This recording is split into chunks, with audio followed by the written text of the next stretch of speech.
আসসালামু আলাইকুম প্রিয় দর্শক, আমি রুনা আক্তার। প্রথমেই থাকছে আজকের খবরের বিশেষ বিশেষ অংশের শিরোনাম।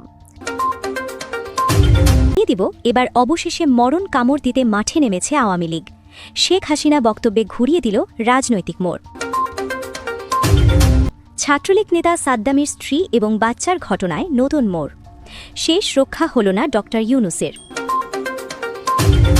জানিয়ে দিব সাবেক ডিএমপি কমিশনার হাবিব সহ ৩ জনের মৃত্যুদণ্ড। সর্বশেষ জানিয়ে দেব অবশেষে টানা ৮ ঘণ্টার অভিযানে হাদির খুনি ফয়সালকে গ্রেপ্তার করল আইন শৃঙ্খলা বাহিনী। এতক্ষণ শুনলেন শিরোনাম, এখন বিস্তারিত খবর। বাংলাদেশের রাজনীতিতে আবারও এক গভীর মোড় পরিবর্তনের ইঙ্গিত স্পষ্ট। বহুদিনের জমি থাকা অনিশ্চয়তা, ষড়যন্ত্র, আন্তর্জাতিক চাপ ও অভ্যন্তরীণ টানাপড়নের পর অবশেষে আওয়ামী লীগ মরণ কামড় দিতে মাঠে নেমেছে। শেখ হাসিনার সাম্প্রতিক বক্তব্য শুধু একটি রাজনৈতিক ভাষণ নয়, এটি কার্যত পুরো রাজনৈতিক মানচিত্র ঘুরিয়ে দেওয়ার একটি সুস্পষ্ট ঘোষণা। 12ই ফেব্রুয়ারির নির্বাচন নিয়ে যে ধোঁয়াশা ছিল, শেখ হাসিনার বক্তব্যের পর তার গোপন থাকেনি। এই নির্বাচন বাস্তব অর্থে হবে না। গুরুত্বপূর্ণ বিষয় হল আওয়ামী লীগকে সরাসরি নিষিদ্ধ করা হয়নি। কৌশলগতভাবে বলা হয়েছে আওয়ামী লীগ নির্বাচনে অংশ নেবে না। কিন্তু বাংলাদেশের রাজনৈতিক বাস্তবতায় আওয়ামী লীগ ছাড়া কোনো নির্বাচন গ্রহণযোগ্যতা পায় না। এই সত্য আজ আন্তর্জাতিক মহলও অস্বীকার করতে পারছে না। ফলে কাগজে কলমে নির্বাচন আয়োজনের চেষ্টা থাকলেও বাস্তবে সেটি একটি ফাঁপা প্রক্রিয়ায় পরিণত হচ্ছে। শেখ হাসিনা এই জায়গাটিতেই সবচেয়ে শক্তিশালী আঘাতটি করেছেন। বর্তমান পরিস্থিতিতে দেখা যাচ্ছে নির্বাচনকে সামনে রেখে কিছু দল ও নেতা কৃত্রিমভাবে সক্রিয় হওয়ার চেষ্টা করছেন। জিএম কাদের মোটামুটি একটি সমর্থন পেয়েছেন, তবে সেটি রাজনৈতিক শক্তির প্রতিফলন নয়, বরং শূন্যতা পূরণের একটি সাময়িক প্রয়াস মাত্র। তিনি বিশেষ পরিস্থিতিতে বিশেষ ভূমিকা রেখে বক্তব্য দিচ্ছেন, কিন্তু মাঠের বাস্তবতা তার পক্ষে নয়। কারণ আওয়ামী লীগ ছাড়া বাংলাদেশের ভোটের মাঠে কোনো উত্তাপ সৃষ্টি হয় না। নির্বাচন পিছিয়ে যাওয়ার বিষয়টি এখন প্রায় নিশ্চিত। আন্তর্জাতিক সমীকরণ এখানে বড় ভূমিকা রাখছে। যুক্তরাষ্ট্রসহ পশ্চিমা শক্তিগুলো প্রকাশ্যে না বললেও তাদের অবস্থানে একটি ঠান্ডা সংকেত স্পষ্ট। নির্বাচন হয়ে গেলেও সেটিকে তারা পুরোপুরি গ্রহণ করছে না। এই বার্তাটি দ্বৈতনৈতিক ভাষায় ইতিমধ্যেই চলে এসেছে। ফলে অন্তর্বর্তী ব্যবস্থার উপর চাপ বাড়ছে এবং সেই চাপ সামাল দেওয়ার মতো রাজনৈতিক পুঁজি তাদের হাতে নেই। এই প্রেক্ষাপটে আওয়ামী লীগের প্রত্যাবর্তন এখন সময়ের ব্যাপার মাত্র। আগামী মার্চ-এপ্রিল থেকেই রাজনৈতিক দৃশ্যপট বদলাতে শুরু করবে। আওয়ামী লীগ ফিরে আসবে, এ নিয়ে কোনো সন্দেহ নেই। প্রশ্ন শুধু কবে এবং কিভাবে। হয়তো কয়েক মাসের মধ্যে একটি ভিত্তিহীন নির্বাচন আয়োজনের চেষ্টা হবে, হয়তো সেটিও হবে না। কিন্তু যাই হোক, বর্তমান অনিশ্চয়তা দীর্ঘস্থায়ী হবে না। উপদেষ্টা পরিষদ নিয়ে যে স্বচ্ছতার প্রশ্ন উঠেছে, সেটিও সময়ের সাথে আরও প্রকট হবে। বাস্তবতা হলো এই পরিষদের কেউ হয়তো রক্ষা পাবেন না। কেউ বিদেশে পালিয়ে যেতে পারেন, কেউ সাময়িকভাবে আড়ালে থাকবেন, কিন্তু ইতিহাস বলে সবাই শেষ পর্যন্ত জবাবদিহির মুখোমুখি হন। আজ যারা ক্ষমতার ছায়ায় নিরাপদ ভাবছেন, সময়ই তাদের সেই ভ্রান্ত ধারণা ভেঙে দেবে। অনেকে হতাশার কথা বলছেন, কিন্তু আওয়ামী লীগের রাজনীতি হতাশার মধ্য দিয়েই ঘুরে দাঁড়ানোর ইতিহাসে ভরপুর। ৪৭-এর বাংলাদেশে যেমন আওয়ামী লীগ গণমানুষের দল হয়ে উঠেছিল, তেমনি এই সংকটের মধ্য দিয়েই দলটি আবার শক্ত হয়ে ফিরবে। শেখ হাসিনার নেতৃত্বেই সেই প্রত্যাবর্তন ঘটবে। এটি এখন রাজনৈতিক বাস্তবতা। আরও একটি গুরুত্বপূর্ণ বিষয় হল ভবিষ্যতের নির্বাচন। ২০০৭ সালের মতো আরেকটি নির্বাচন সামনে আসতে পারে, এবং সেই নির্বাচনের ক্যানভাস এমনভাবে তৈরি হচ্ছে যেখানে আওয়ামী লীগের বিকল্পকেও দাঁড়াতে পারবে না। রাজনৈতিক মাঠে প্রতিপক্ষের শক্তি প্রায় শূন্যে নেমে এসেছে। যারা আজ আওয়ামী লীগের বিরুদ্ধে উচ্চকণ্ঠ, তারাই কাল ভোটের জন্য আপা আপা করতে বাধ্য হবেন। এই দৃশ্য ইতিমধ্যেই দেখা যাচ্ছে। নজরুল ইসলাম, ফখরুল ও আলমগীরদের রাজনৈতিক অবস্থান আজ সবচেয়ে করুণ। সারা জীবনের রাজনীতিতে তারা একটি গ্রহণযোগ্য নির্বাচনও উপহার দিতে পারেননি। আওয়ামী লীগের ভোট ছাড়া তাদের কোনো ভবিষ্যৎ নেই, অথচ সেই আওয়ামী লীগকেই তারা বারবার অস্বীকার করেছেন। ফলে তাদের এই শেষ নির্বাচনও কার্যত শেষ হয়ে যাচ্ছে। এটি তাদের রাজনৈতিক জীবনের করুণ পরিণতি। সবশেষে বলা যায়, শেখ হাসিনার দেশে ফেরা এবং নির্বাচন বাতিল হওয়া এখন আর গুজব নয়, বরং সময়ের দাবি।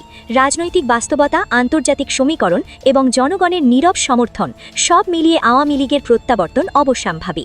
আজ হতাশা থাকলেও এই অন্ধকার কাটিয়ে আবার আলো আসবে। বাংলাদেশ আবারও সেই জায়গায় ফিরে যাবে যেখানে নেতৃত্বের নাম শেখ হাসিনা আর রাজনীতির কেন্দ্রবিন্দুতে থাকবে আওয়ামী লীগ। সময় শেষ কথা বলবে, কিন্তু ইতিহাসের ধারাবাহিকতা বলছে আওয়ামী লীগ ফিরবেই। বাগেরহাটে ৯ মাসের শিশু সন্তানকে পানিতে চুবিয়ে হত্যার পর মায়ের আত্মহত্যার ঘটনা দেশজুড়ে গভীর শোক ও আলোড়নের সৃষ্টি করেছে। শুক্রবার 23শে জানুয়ারি দুপুরে বাগেরহাট সদর উপজেলার সাবেকডাঙ্গা গ্রামে সংঘটিত এই মর্মান্তিক ঘটনায় নিহত হন কানিজ সুবর্ণা স্বর্ণালী 22 বছর এবং তার 9 মাসের শিশু সন্তান নাজিম হোসেন। স্বর্ণালী ছিলেন বাগেরহাট সদর উপজেলা ছাত্রলীগ সভাপতি জুয়েল হাসান সাদ্দামের স্ত্রী। ঘটনার পর থেকেই প্রশ্ন উঠছে, এটি কেবল ব্যক্তিগত মানসিক বিপর্যয়ের ফল নাকি এর পেছনে আরও গভীর সামাজিক, পারিবারিক ও রাজনৈতিক চাপ কাজ করেছে? এই প্রশ্নের উত্তর খুঁজতেই তদন্তের পরিধি ধীরে ধীরে বিস্তৃত হচ্ছে। স্থানীয়দের ভাষ্যমতে দীর্ঘদিন ধরে স্বামী কারাগারে থাকায় স্বর্ণালী মানসিকভাবে ভেঙে পড়েছিলেন। স্বামী জুয়েল হাসান সাদ্দাম বর্তমানে একাধিক মামলায় যশোর কারাগারে বন্দী। তাকে মুক্ত করার জন্য পরিবার ও ঘনিষ্ঠজনেরা বিভিন্নভাবে চেষ্টা চালাচ্ছিলেন। এই প্রক্রিয়ায় স্বর্ণালীর ওপর মানসিক চাপ বাড়তে থাকে। স্থানীয়রা জানান, হতাশা ও একাকিত্বে ভুগে তিনি চরম সিদ্ধান্তের দিকে এগিয়ে যান। তদন্তকারী সংস্থার দৃষ্টিতে স্বর্ণালী এই ঘটনার প্রধান সংশ্লিষ্ট ব্যক্তি, কারণ প্রাথমিক তথ্য অনুযায়ী তিনি প্রথমে সন্তানকে পানিতে চুবিয়ে হত্যা করেন এবং পরে নিজে গলায় দড়ি দিয়ে আত্মহত্যা করেন। তবে এটি আত্মহত্যা নাকি অন্য কোনো জটিল পরিস্থিতির ফল তা ময়নাতদন্ত ও তদন্ত প্রতিবেদন ছাড়া নিশ্চিতভাবে বলা যাচ্ছে না। স্বর্ণালীর স্বামী জুয়েল হাসান সাদ্দাম ঘটনার সময় কারাগারে ছিলেন, ফলে তিনি সরাসরি ঘটনার সঙ্গে জড়িত এমন কোনো প্রমাণ নেই। তবে তদন্তের স্বার্থে তার ভূমিকা পরোক্ষ প্রভাবক হিসেবে বিবেচিত হচ্ছে। স্থানীয়দের মতে সাদ্দামের কারাবাস, রাজনৈতিক পরিচয় এবং চলমান মামলাগুলো স্বর্ণালীর মানসিক অবস্থার ওপর বড় ধরনের প্রভাব ফেলেছিল।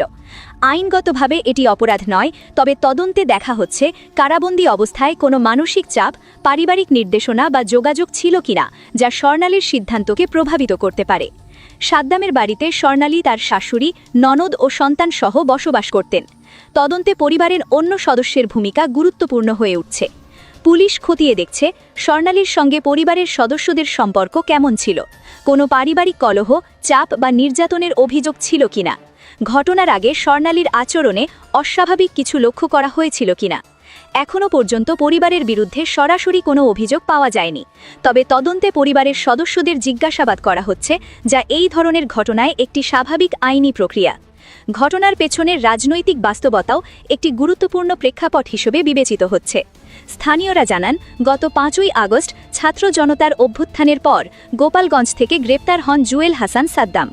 এরপর থেকেই পরিবারটি সামাজিক ও রাজনৈতিকভাবে চাপের মধ্যে ছিল।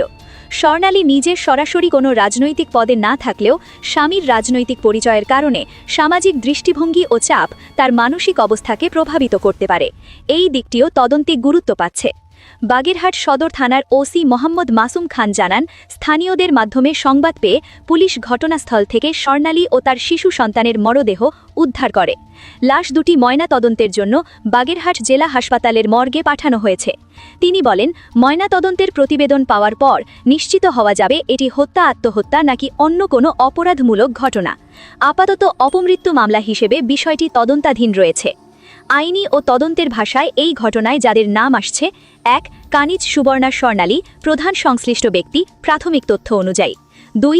জুয়েল হাসান সাদ্দাম, পরোক্ষ প্রভাবক হিসেবে তদন্তের আওতায়, কারাবন্দী অবস্থায়। 3. পরিবারের অন্যান্য সদস্য, পরিস্থিতিগত ও পারিবারিক প্রেক্ষাপট যাচাইয়ের জন্য তদন্তাধীন। 4. সামাজিক ও রাজনৈতিক চাপ, কোনো ব্যক্তি নয় তবে একটি গুরুত্বপূর্ণ প্রভাবক উপাদান। এই ঘটনা কেবল একটি পারিবারিক ট্র্যাজেডি নয়, এটি মানসিক স্বাস্থ্য, সামাজিক চাপ, রাজনৈতিক বাস্তবতা ও পারিবারিক সহায়তার অভাব সবকিছুরই একটি ভয়াবহ প্রতিফলন। তদন্ত শেষ না হওয়া পর্যন্ত কাউকে অপরাধী বলা আইনি ও নৈতিকভাবে সঠিক নয়, তবে নিশ্চিতভাবে বলা যায় এই মৃত্যু আমাদের সমাজে মানসিক সহায়তা ও সংকট মোকাবেলায় বড় ধরনের ঘাটতির দিকটি আবার সামনে এনেছে।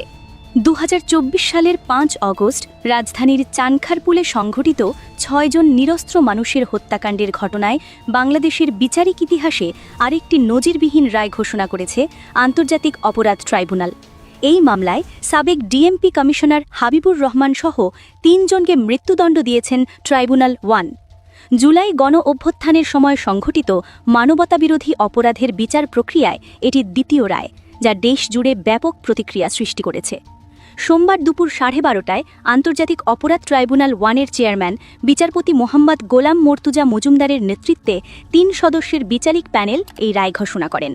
প্যানেলের অন্য 2 সদস্য ছিলেন বিচারপতি মোহাম্মদ শফিউল আলম মামুদ ও বিচারক মোহাম্মদ মহিতুল হক এনাম চৌধুরী। দীর্ঘ শুনানি, সাক্ষ্য গ্রহণ এবং ভিডিও সহ বিভিন্ন আলামত পর্যালোচনার পর ট্রাইব্যুনাল এই রায়ে উপনীত হয়। মৃত্যুদণ্ডপ্রাপ্ত অপর দুই আসামি হলেন ডিএমপির সাবেক যুগ্ম কমিশনার সুদীপ কুমার চক্রবর্তী এবং সাবেক এডিসি রমনা শাহ আলম মোহাম্মদ আখতারুল ইসলাম। রায়ে উল্লেখ করা হয় তারা প্রত্যক্ষ ও পরোক্ষভাবে হত্যাকাণ্ডে নির্দেশনা এবং সহায়তা দিয়েছেন। ট্রাইব্যুনাল জানান, মানবতাবিরোধী অপরাধের দায়ে তাদের অপরাধ সন্দেহাতীতভাবে প্রমাণিত হয়েছে। ডিএমপির সাবেক কমিশনার হাবিবুর রহমান সহ মৃত্যুদণ্ডপ্রাপ্ত ৩ জনই বর্তমানে পলাতক রয়েছেন। রায় ঘোষণার সময় আসামিদের অনুপস্থিতিতেই আদালত এই সিদ্ধান্ত দেন। ট্রাইব্যুনাল সূত্রে জানা যায়, আইন অনুযায়ী পলাতক আসামিদের বিরুদ্ধে গ্রেপ্তারি পরোয়ানা কার্যকর থাকবে এবং ধরা পড়ার পর রায় কার্যকর করার প্রক্রিয়া শুরু হবে। এই মামলায় অন্য আসামিদের বিভিন্ন মেয়াদে কারাদণ্ড দেওয়া হয়েছে। রমনা জোনের সাবেক সহকারী কমিশনার মোহাম্মদ ইমরুলকে ৬ বছরের কারাদণ্ড দেওয়া হয়। শাহবাগ থানার সাবেক পরিদর্শক মোহাম্মদ আরশাদ হোসেনকে ৪ বছর এবং কনস্টেবল মোহাম্মদ সুজন, ইমাজ হোসেন ইমন ও নাসিরুল ইসলামকে ৩ বছর করে কারাদণ্ড দেওয়া হয়েছে। দণ্ডপ্রাপ্তদের মধ্যে মোহাম্মদ ইমরুল পলাতক রয়েছেন বলে আদালত সূত্রে জানানো হয়। প্রসিকিউশনের অভিযোগ অনুযায়ী ২০২৪ সালের ৫ অগস্ট রাজধানীতে চলমান আন্দোলনের সময় চানখারপুল এলাকায় ভয়াবহ সহিংসতা ঘটে।